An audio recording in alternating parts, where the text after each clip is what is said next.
What's up, everyone? Tara Roberts here with Fantasy Pros, bringing you my top 10 waiver wire ads for week 2. Before I get into my list of players, if you want a chance to win a signed Tyreek Hill Miami Dolphins jersey courtesy of bettingpros.com, your place to start betting smarter, not harder, you need to subscribe to the Fantasy Pros YouTube channel right now. Comment below on this video, and that's it.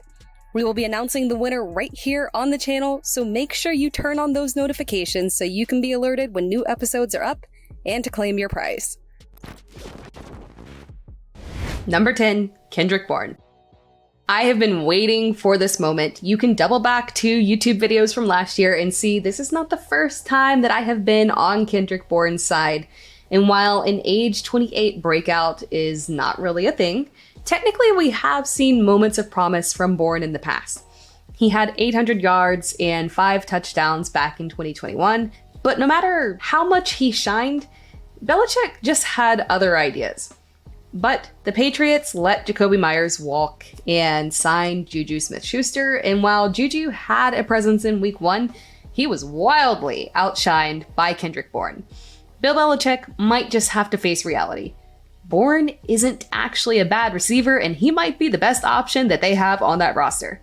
Bourne was targeted 11 of Mac Jones' whopping 54 attempts, and that's definitely not going to happen every single week. But Bourne had 2 touchdowns, and the rapport with Mac Jones is there. I am willing to see where Bourne's role heads. Number 9, Hayden Hurst. I'm not a big fan of putting tight ends on my waiver wire list, but we have got one here in Hayden Hurst. This one is pretty logical. Hurst gave us one strong year of production in Atlanta, and outside of that, his career has been very underwhelming. But he landed in the perfect situation. The first look for a rookie quarterback whose receiving core is already hit with injuries and has a bad history with it. Hurst had 5 receptions on 7 targets for 41 yards and a touchdown against an Atlanta defense that is pretty decent. And aside from next week's matchup with New Orleans, the road ahead is nice, and Hurst should continue to be a nice safety blanket for Bryce Young.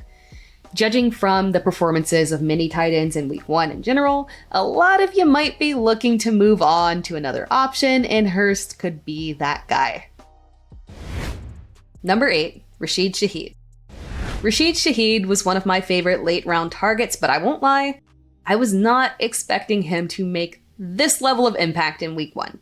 We've seen that Michael Thomas is still well utilized in this offense when he's healthy. We just can't really trust that he'll stay healthy. So I was looking at Shaheed as more of an impact player once Michael Thomas inevitably went down with an injury.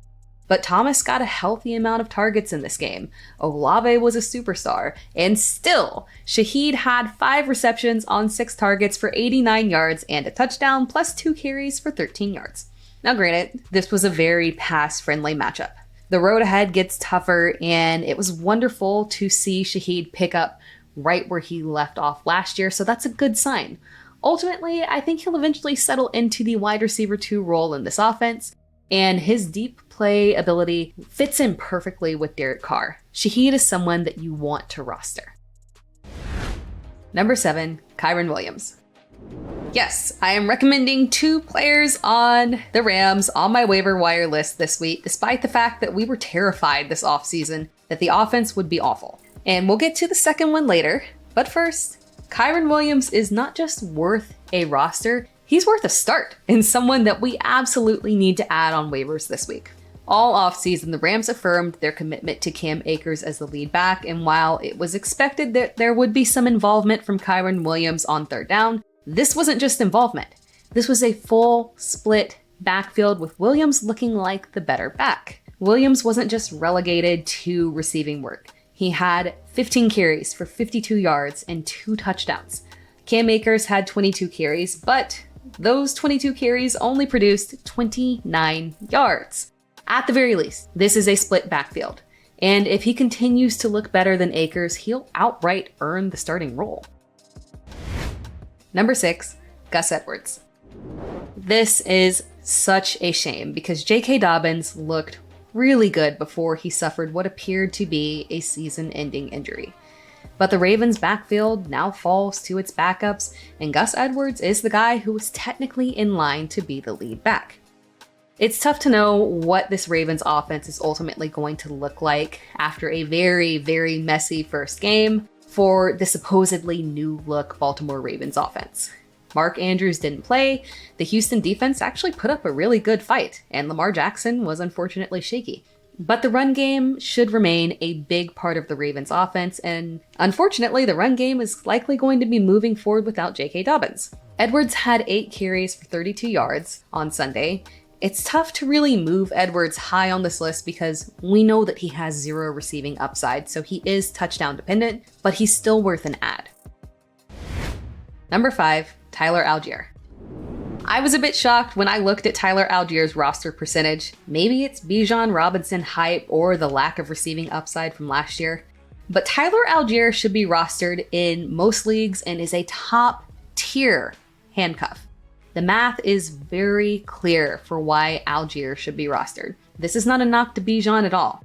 It's just that the Falcons have such an aggressive run offense and Arthur Smith refuses to acquiesce from his beliefs. It's just way too much volume for one back to handle. Algier has legitimate standalone value every single week, and if Bijan were to go down with an injury, he is a true top 10 back purely based off volume. It's also important to note that Cordell Patterson is dealing with an injury, and for a back that is over 30 years old, recovering from injuries isn't always a straightforward path.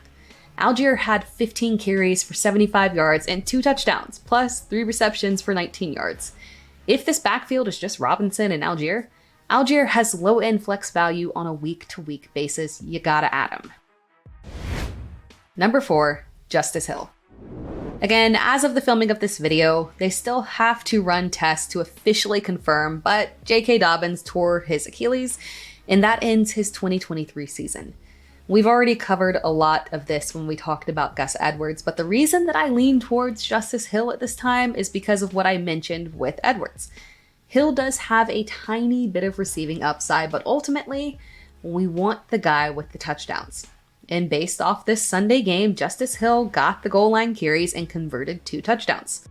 Ultimately, the Ravens will likely take a committee approach or even bring in one of the lingering free agent running backs like Leonard Fournette. And they do have Melvin Gordon as well on practice squad. Regardless, you want to put in a claim for a Ravens running back. Number 3, Kenneth Gainwell. During the preseason, based off of who was resting and who was working with the first team versus the second and the third team, it was looking more and more like Kenneth Gainwell might be the lead back in Philadelphia. But even before then, Gainwell was always my preferred back in Philadelphia. He was the last back being drafted out of that backfield in fantastic value. While Swift certainly has more proven production, Swift just never really profiled as the type of back that would fit within Philadelphia's system. They typically don't use running backs as receiving backs, and you need to thrive with downhill work. We saw at the end of last season, they started to trust Gainwell with early down usage and goal line usage, and what we're seeing now is the continuation of that work. Gainwell had 14 carries for 54 yards and caught all 4 of his targets for 20 yards, while Swift had 1 carry for 3 yards and 1 reception, and Penny was a healthy scratch. This is Gainwell's backfield.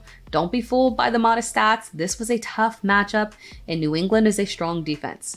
And while it will still lean committee depending on the situation more than likely, Gainwell is a must roster, knowing that you can get a borderline RB1 work out of this backfield.